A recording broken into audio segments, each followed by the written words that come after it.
Hello friends, welcome to Radha Tailoring Vlogs. இன்னைக்கு புதன்கிழமை மத்தியானத்துல இருந்து வீடியோ எடுக்கிறேன். மத்தியானம் வரைக்கும் கொஞ்சம் திக்கிற வேலையெல்லாம் இருந்துச்சு. ஸோ முடிச்சு வச்சுட்டு ஒரு 3 நார்மல் ப்ளவுஸ் இருந்துச்சுன்னு கட்டிங் போட்டு வச்சுருந்தேன். அந்த 3 ப்ளவுஸும் ஒருத்தவங்களோடது. இந்த மெரூன் ப்ளவுஸ் மட்டும் இன்னொருத்தவங்களோடது. அந்த மெரூன் ப்ளவுஸ்காரங்க வந்துட்டு இதுக்கு முன்னாடி ஒரு ப்ளவுஸ் ஸ்டிச் பண்ணி கொடுத்துருந்தேன். அது நல்லா தான் இருந்துச்சு. நான் தான் பாடி மெஷர்மெண்ட் எடுத்து ஒன்று தைக்கிறேங்க்கான்னு சொல்லியிருந்தேன். அது வந்து கொஞ்சம் சொதப்பிருச்சு. சில ஆல்ட்ரேஷன்ஸ் எல்லாம் இருந்துச்சு. ஸோ அதெல்லாம் கரெக்ட் பண்ணி இந்த மெரூன் ப்ளவுஸை வந்து அவங்களுக்கு ஸ்டிச் பண்ணி கொடுக்கணும். இது அளவு ப்ளவுஸ் வந்து அவங்க கொடுத்துருந்தாங்க. இருந்தாலும் ஷோல்டர் மெஷர்மெண்ட் வந்து கொஞ்சம் குழப்பமாகவே இருந்தது. இந்த மாதிரி ப்ளவுஸ் எல்லாம் எடுத்து நம்ம ஓனாக ஸ்டிச் பண்ண போகிறோம். சில ஆல்ட்ரேஷன்ஸ் எல்லாம் இருக்குது. எந்த இடத்துல அளவை மாற்றலாம், அந்த ஆல்ட்ரேஷன் பண்ணுறதுக்கு என்ன பண்ணலாம், இப்போ வந்து ஷோல்டர் கலந்து வர மாதிரி இருக்குது, இல்லை உள்ளே போன மாதிரி இருக்குது அப்படின்னா அதை எப்படி ஆல்ட்ரு பண்ணலான்னு யோசிக்கிறதுலேயே நமக்கு வந்துட்டு பாதி நேரம் போயிடும். இந்த மாதிரி ப்ளவுஸில் தான் நேரம் இழுத்துரும். ஸோ அதிலிருந்து பார்த்துட்டு இந்த 4 புடவை வந்து ஓரடிக்கிறதுக்கு வந்துருந்துச்சு. அந்த ப்ளவுஸையும் குழப்பிட்டே கட் பண்ணி வச்சுட்டு அந்த 4 சாரியும் ஓரம் அடித்து வச்சுட்டு அதுக்கப்புறமா ப்ளவுஸ் ஸ்டிச் பண்ணுறதுக்கு ஆரம்பிச்சிட்டேன். ஓரளவுக்கு இதை முடிச்சுட்டு சுடிதாரும் ஒன்று முடிச்சு கொடுக்கணும். ஏன்னா அதுவும் வந்து ட்ரையல் தான். அது பார்த்துட்டு அதுக்கப்புறம் தான் அதிலிருந்து அதோட அளவில் தான் நான் அடுத்த சுடிதார் அவங்களுக்கு ஸ்டிச் பண்ணி கொடுக்கணும். அதனால் அந்த ஒரு சுடிதார் மட்டும் ட்ரையல் சுடிதார் மட்டும் ஒன்று ஸ்டிச் பண்ணி வச்சிடலாம் அப்படின்னு சொல்லிட்டு ட்ரை பண்ணிடலாம் அப்படின்னு சொல்லிட்டு இதை அவசரமாக ஸ்டிச் பண்ணிகிட்டு இருக்கேன். இதே மாதிரி இந்த ப்ளவுஸ்க்கு வந்து சைட் டாட் கொடுத்துருப்பேன். அதாவது மெயின் டாட்லேருந்து கொஞ்சம் கப் லூஸ் வேணும் அப்படின்னு கேட்டாங்க அப்படின்னா மெயின் டாட்லேயே 1.5 எடுக்கிறதுக்கு பதிலாக 1.25 எடுக்க மாட்டேன். அது ஏன்னா எனக்கு வந்து 2-3 ப்ளவுஸ் நான் அந்த மாதிரி ஸ்டிச் பண்ணி பார்த்தேன். அந்த டாட்டை வந்துட்டு வேறு இடத்துல கன்வெர்ட் பண்ணிக்கணும். அதாவது சைட் டாட் வந்து இந்த ப்ளவுஸுக்கு கொடுக்கறதில்ல இது வரைக்கும். இது வந்து சைட் டாட்டாக கொடுத்துட்டோம், கொஞ்சம் லூஸ் கேட்குறாங்க அப்படின்னா சைடில் ஒரு டாட் எடுத்து கொடுத்துட்டோம் அப்படின்னா உங்களுக்கு வந்து கப் லூஸ் கிடைக்கும். ஸோ அந்த மாதிரி ட்ரை பண்ணினது தான். இது வந்து பேக்கில் எவ்வளோ மெஷர்மெண்ட் வருதுன்னு சொல்லிட்டு பட்டி ஜாயின் பண்ணினதுக்கப்புறமா எல்லாம் செக் பண்ணிவிட்டு கடைசியாக டாட்டை பிடிச்சி கொடுத்துடுவேன். இந்த மெத்தட் வந்து ஒர்க் அவுட் ஆகுது. நான் சொன்னது உங்களுக்கு புரிஞ்சிருக்கா இல்லையான்னு தெரியல. அதாவது கப் லூஸ் கேட்குறாங்க அப்படின்னா ஃபஸ்ட்டில் ஒரு அளவில் ஸ்டிச் பண்ணிகிட்டு இருந்திருப்போம். அந்த டாட்டை வந்து 1.5 இன்ச் எடுத்திருப்போம். மெயின் டாட் வெஸ்ட்டுக்கிட்ட கீழே ஃபஸ்ட் டாட் பிடிப்போம்ல அந்த டாட் 1.5 3 இன்ச் எடுத்திருப்போம்.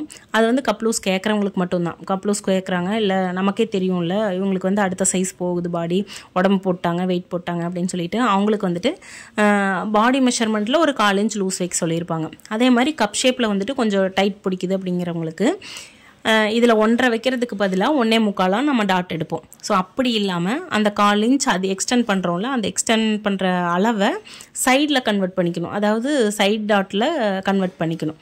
அப்படி பண்ணும்போது ப்ளவுஸ் வந்து அமைப்பாக போட்டிருக்கும்போது பார்க்குறதுக்கு நல்லாயிருக்கு. அதே மாதிரி அது இல்லை அப்படின்னா நம்ம ஹூக் சைடில் ஒரு டாட் பிடிப்போம்ல அதுக்கு தள்ளி விட்டுறணும். இன்னும் 1/4 இன்ச் பிடிக்கிற டாட்டை 1/2 இன்ச்சாக கன்வெர்ட் பண்ணிக்கணும். அந்த ரெண்டு மெத்தடுமே வந்துட்டு ஒர்க் அவுட் ஆகுது. நான் வந்து என்னோடய ப்ளவுஸுக்கும் ஸ்டிச் பண்ணி பார்த்தேன், என்னோடய கஸ்டமருக்கும் அந்த மாதிரி அப்ளை பண்ணி பார்த்தேன். அது கரெக்டாக தான் இருக்குது. ஸோ அதனால் இவங்களுக்கு வந்து அந்த மெத்தட் ட்ரை பண்ணி பார்க்கலாம் அப்படின்னு சொல்லிட்டு அவங்களுக்கு வந்து இந்த வாட்டி நான் சைட் டாட் எடுத்து கொடுத்துருக்கேன். எப்படி இருக்குன்னு தெரியல. அவங்களுக்கு அடுத்த ப்ளவுஸ் போட்டு காமிச்சாங்க அப்படின்னா ஓகே அவங்களுக்கு வந்து இந்த மெத்தட் வந்து ஒர்க் அவுட் ஆகுது அப்படின்னு சொல்லிட்டு நான் தெரிஞ்சுப்பேன். ஸோ அவங்களுக்கு வந்து இந்த 3 ப்ளவுஸ்லையுமே நான் தைரியமாக சைட் டாட் கொடுத்துட்டேன். ஏன்னா அவங்களுக்கு வந்து அது கரெக்டாக இருக்கும் அப்படின்னு தோணுச்சு. ஏன்னா இதுக்கு முன்னாடியே அந்த மாதிரி அளவில் நான் தைச்சி கொடுத்துருக்கேன். அவங்களுக்கு கரெக்டாக தான் இருந்திருக்கு. ஸோ அந்த நம்பிக்கையில் தான் வந்துட்டு நான் இந்த மாதிரி பண்ணியிருக்கேன். நம்ம என்ன தான் வந்துட்டு எக்ஸ்பீரியன்ஸ்டு டெய்லராக இருந்தால் கூட இந்த மாதிரி விஷயங்கள்லாம் வந்துட்டு நம்ம சொந்தமாக வந்து கற்றுக்கிறது தான். இந்த டாட்டை இப்படி உடம்பு லூஸ் கேட்குறவங்களுக்கு இந்த மாதிரி பண்ணலாம் அப்படின்னு சொல்லிட்டு நம்மளாக ஓனாக கற்றுக்கிறது தான். இது வந்து என்னென்னா எந்த தையல் கிளாஸ்லேயோ இல்லை வேறு ஏதாவது இந்த மாதிரி கிளாஸ்லாம் பண்ணுறாங்களா அவங்களாம் சொல்லித்தர முடியாது. ஏன்னா இது வந்து ஓனாக கிடைக்கிற எக்ஸ்பீரியன்ஸ். இது இந்த மாதிரி நிறைய இருக்கும் ஆயிரக்கணக்கில். இதை வந்து நம்ம எப்படி ஷேர் பண்ண முடியும்? நிறைய பேர் என்ன நினைக்கிறாங்கன்னா தையல் கிளாஸில் வந்து இதை சொல்லித்தரல, நமக்கு வந்து நல்லா முழுசாக சொல்லித்தரல அப்படின்னு நினைக்கிறாங்க. பட் அப்படி கிடையாது. இந்த மாதிரி எக்ஸ்பீரியன்ஸ்டான விஷயங்கள்லாம் வந்துட்டு ப்ளவுஸில் சின்ன சின்ன நுணுக்கங்கள் வந்து நிறைய இருக்குது. அது வந்து ஓனாக கற்றுக்கிறது தான். ரெண்டாவது ப்ளவுஸும் அந்த க்ரீன் கலர் ப்ளவுஸ் காமிச்சேன்ல அதுவும் வந்துட்டு நைட்டே ஸ்டிச் பண்ணிவிட்டேன். முதங்களாம் மணிக்கு நைட்டே ஸ்டிச் பண்ணி முடிச்சிட்டேன். அது என்னென்னா அவசரமாக தைச்சதுனால ஒரு 31 நிமிஷம் வீடியோன்னு நினைக்கிறேன். அந்த வீடியோ ப்ளே பண்ணிவிட்டு இந்த வீடியோ முடியறதுக்குள்ளே நம்ம இந்த ப்ளவுஸ் ஸ்டிச் பண்ணுறோம் அப்படின்னு சொல்லிட்டு ஆரம்பித்தேன். ஏன்னா நிறைய ஜாயின் போட்டு தைக்கிற வேலை இருந்துச்சு. அதனால் கொஞ்சம் டைம் இழுக்கும்னு தெரியும். நம்ம அவசரமாக தைக்கிறோங்கிறனால அந்த மாதிரி ஐடியா பண்ணினேன். அது என்னென்னா 31 நிமிஷத்தில் வீடியோ முடிஞ்சிச்சு. அந்த சைடில் பிசுறு இறக்கி விடுவோம்ல அதில் மட்டும் வீடியோ நின்றுச்சு. ஓகே இது வரைக்கும் தான் நம்மளால் முடிஞ்சிருக்குன்னு சொல்லி டக்குன்னு அதோட வீடியோவை முடிச்சிட்டேன். அதுக்கப்புறம் வந்துட்டு சுடிதார் பாதி மட்டும்தான் முடிச்சு வச்சுருந்தேன். இப்போ ஸ்லீவ் ஜாயின் பண்ணுறதெல்லாம் வியாழக்கிழமை காலையில் தான் ஜாயின் பண்ணுறேன். ஏன்னா ஓரளவுக்கு முக்கால்வாசி சுடிதார்லாம் டாப்பெல்லாம் முடிச்சு வச்சிட்டோம் அப்படின்னா நமக்கு ஈஸியாக இருக்கும். காலையில் எழுந்திரிச்சு கொஞ்சம் தானே வேலை இருக்குது, அடுத்த கட்டிங் ஆரம்பிச்சிடலாம் அப்படின்னு சொல்லிட்டு என்ன இந்த சுடிதார் முடிச்சதுக்கப்புறமா அதுக்கு முன்னாடியே வந்துட்டு நான் கொஞ்சம் கட்டிங்கெல்லாம் போட்டு வச்சுருந்தேன் அப்படின்னா வியாழக்கிழமை மணிக்கு எழுந்ததும் தைக்கிற வேலையை தொடர்ந்து பார்த்துருக்கலாம். இது வந்து கட்டிங் போட்டு ஸ்டிச் பண்ணணும் அப்படிங்கிறப்போ ரொம்ப டைம் ஆகும். இது இன்றைக்கி மாதிரியே தான், நாளைக்கு வந்துட்டு ஒரு ட்ரையல் ப்ளவுஸ் தான். இதுக்கு முன்னாடி ஒன்று தைச்சி கொடுத்துருக்கேன் அவங்களுக்கு. இதுவும் வந்துட்டு சில ஆல்ட்ரேஷன்ஸோடு தான் அவங்களுக்கு ஸ்டிச் பண்ணணும் ப்ளவுஸை. ஸோ அதெல்லாம் ஆல்ட்ரு பண்ணிட்டு தான் கட் பண்ண மாதிரி இருக்கும். இதெல்லாம் ஃபஸ்ட்டே வேலையை முடிச்சு வச்சிடணும்னு நினப்பேன். பட் வீட்டு வேலை எல்லாத்தையும் பார்த்துட்டு அது தோணுறதில்லை, அதை முடிச்சு வைக்கலாம் அப்படின்னு சொல்லிட்டு. சுடிதாரில் மட்டும் சைடு தையல் ஓட்டும்போது ரொம்ப ஸ்ட்ரெயிட்டாக நேராக ஓட்டணும் அப்படின்னா சுடிதார் வந்து பார்க்குறதுக்கு நீட்டாக இருக்கும். நம்ம நெட்டு தையலுங்கிறது ரொம்ப லென்த்தாக தைப்போம்ல, ப்ளவுஸ்னால் ஒரு 10 இன்ச் 14 இன்ச்சுக்குள்ளே நம்ம முடிச்சிருவோம் அந்த நெட்டு தையலை. இது வந்து கொஞ்சம் லென்த்தாக போகும். ஸ்லீவு பாடி ஃபுல்லாக ஸ்டிச் பண்ணுறோம் அப்படிங்கிறதுனால ஒரு தையல் வந்து ரொம்ப லென்த்தாக போகும். அதனால் தையல் வந்து கோணையாக போகிறதுக்கு வாய்ப்பு இருக்குது. ஸோ அது இல்லாமல் கொஞ்சம் பொறுமையாக தான் ஸ்டிச் பண்ணுற மாதிரி இருக்கும். ஒரு காலத்தில் வந்து எனக்கு இதெல்லாமே ஒரே சேலஞ்சிங்காக இருக்கும். இது எப்படி இது இப்போ இந்த ஸ்டிச் பார்த்திங்கன்னா சைடில் நேராக வருதில்ல இந்த சுடிதாருக்கு. ஒரு சில சுடிதாருக்கு வந்து அப்படி நேராக வராது. ஸ்லீவில் வந்து கொஞ்சம் பெண்டான மாதிரி போகும். ஆம் ஹோல் வரைக்கும் பாடியில் நேராக வரும். அதுக்கப்புறம் ஸ்லீவ் வந்து ரொம்ப குட்டி ஸ்லீவாக இருக்கிறதுனால கிராஸாக போகும். ஏன் அப்படி போகுது, நம்மளால் நேர் கொண்டு வர முடியல அப்படியெல்லாம் யோசிப்பேன். நிறைய பேர்த்துக்கு அப்படி தான். ஆம் ஹோல் வந்து பெருசாக இருக்கும், ஸ்லீவ் சின்னதாக இருக்கும். ஸோ அவங்களுக்கெல்லாம் வந்துட்டு ஸ்லீவை மறுபடியும் ஒரு தையல் பிடிக்கிற மாதிரி தான் இருக்கும். ஸ்ட்ரெயிட் தையல் ஓட்டி கொடுத்துட்டு அதுக்கப்புறமா சின்ன ஸ்லீவாக இருக்கிறவங்களுக்கு ஸ்லீவ் வந்து கிராஸாக தான் தைச்சாகணும். இதெல்லாமே நம்ம கற்றுக்கிறது தான். தைச்சு ஓகே உங்களுக்கு இப்படி தான் வரும் அப்படின்னு சொல்லிட்டு கற்றுக்கிறது தான். அப்படி போடும்போது உங்களுக்கு ஃபிட்டிங்காக இருக்குது. இதுக்கப்புறமா ஃப்ரண்ட் பீஸ் வந்துட்டு நான் நேராக ஸ்டிச் பண்ணி வச்சுருப்பேன். ஏன்னா பார்டர் கொடுத்து தைக்கிறதுனால கரெக்டான அளவில் ஃப்ரண்ட் பீஸ் இருக்கும். பேக் பீஸ் மட்டும் அப்படியே இருக்கிற லென்த் அப்படியே வச்சு தைச்சிருப்பேன். ஸோ ஃப்ரண்ட் பீஸ் அளவுக்கு பேக்லேயும் மார்க் போட்டுட்டு சைடில் இருக்கிறத வந்துட்டு அந்த லைனிங்க்கு நேராக அரைக்கி விட்டுடலாம். ஏன்னா லைனிங்கில் வந்துட்டு கரெக்டான அளவு வச்சுருப்போம் கீழே பாட்டமில். ஸோ அந்த அளவுக்கு அரைக்கி விட்டுட்டோம் அப்படின்னா மடித்து தைச்சிடலாம்.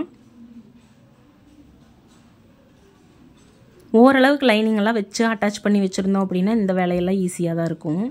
அந்த லைனிங் வச்சு அட்டாச் பண்ணுறது தான் பெரிய சேலஞ்சிங்காக இருக்கும். அந்த டிசைன் நேராக வரணும், நம்ம கரெக்டாக தான் வச்சோமான்னு தெரியணும் ஃபஸ்ட்டு. அதெல்லாம் கொஞ்சம் சேலஞ்சிங்காக இருக்கும். ஸோ பார்டர் வச்சு தைக்கணும், முன்னாடி டிசைன் ஏதாவது வச்சு தைக்கணும். இல்லைனா கூட இந்த மாதிரி மெட்டீரியல் எடுக்கிறவங்களே வந்துட்டு இப்போ கொடுத்துட்றாங்க.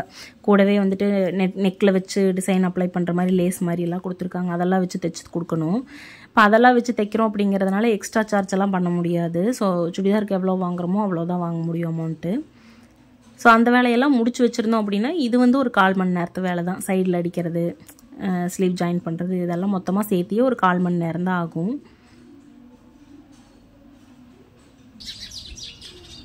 நிறைய டைம் நான் முயற்சி பண்ணுவேன். நைட்டே வந்து ப்ளவுஸில் எது இருக்குதோ அடுத்த நாள் தைக்கிறத முன்னாடி நாளே கட்டிங் போட்டு வச்சிடணும் அப்படின்னு யோசிப்பேன். பட் அது வந்து இன்னும் ப்ராக்டிக்கலாக என்னால் கொண்டு வர முடியறதில்ல. ஏதாவது நோம்பி டைம் மாதிரி இருக்குது, அது அர்ஜெண்ட்டாக இருக்குது அப்படின்னா அப்போவுமே காலையிலேருந்து தைக்கிறதா மேக்ஸிமம் நான் பண்ணிகிட்ருக்கேன்.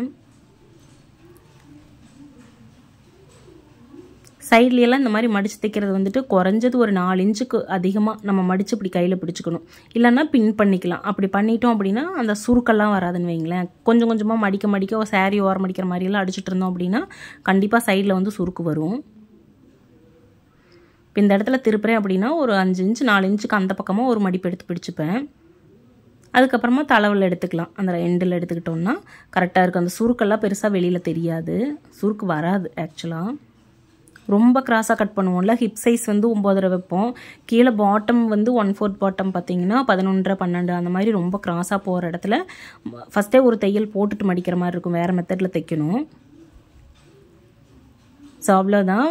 பின்னாடி வந்து டாட் பிடிச்சாச்சு. அது பிரஸ்ட் லென்த்துக்கு மேலே ஏறாமல் பார்த்துக்கணும். பேக்கில் தான் டாட் பிடிக்க போகிறோம், இருந்தால் கூட அந்த பிரஸ்ட் லென்த்துக்கு மேலே ஏறாமல் பார்த்துக்கணும். அப்போ தான் டைட் போடாமல் இருக்கும் சுடிதார். இது வந்து ஏதோ ஒரு வீடியோவில் பார்த்துருந்தேன். இது வந்து ஒரே ஓவர்லாக்காக பண்ணாமல் 2 பீஸும் சேர்த்து ஒரே ஓவர்லாக்காக பண்ணாமல் 2யும் தனித்தனியாக செப்பரேட்டாக ஓவர்லாக் பண்ணோம் அப்படின்னா ஃபினிஷிங் நீட்டாக இருக்குது அப்படின்னு சொல்லிட்டு இருந்தாங்க. சரி அதில் என்ன ஆயிரப்போகுது, 1க்கு 2 டைம் ஓவர்லாக் பண்ண போகிறோன்னு சொல்லிட்டு அதையும் ஃபினிஷ் பண்ணி கொடுத்துட்டேன். இந்த வீடியோ இதோட முடிச்சுக்கிறேன். பாய்.